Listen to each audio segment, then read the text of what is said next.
Diversion చేయడంలో టీడీపీని మించిన పార్టీ మరొకటి లేనే లేదు. డైరెక్ట్ ఆస్కారే ఇవ్వచ్చు. ఒక సమస్య మీద పోరాడుతున్నప్పుడు ఆ సమస్య ప్రజల్లో చర్చనీయాంశం కాకుండా టీడీపీ వాళ్ళు వెంటనే డైవర్షన్ చేస్తూ ఉంటారు. వైసీపీ వాళ్ళకి ఇలా డైవర్షన్ చేయడం చేత కాదు.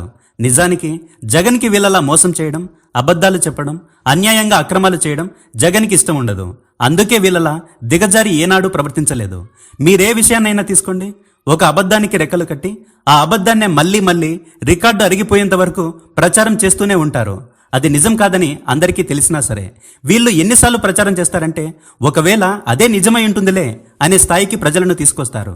పార్టీ పెట్టి 14 సంవత్సరాల పైన అయినా అధికారంలో ఉన్నప్పుడు కానీ అధికారంలో లేనప్పుడు కానీ అంతకు ముందు రాజశేఖర రెడ్డి కూడా ఆ 2 పత్రికలంటూ సంబోధించారే తప్ప ఈ పచ్చ మీడియాను సమర్థవంతంగా ఎదుర్కొనలేకపోయారు. మరి వీటికి పరిష్కారం ఏంటి అంటే నెక్స్ట్ వీడియోలో చాలా క్లారిటీగా చెప్తా.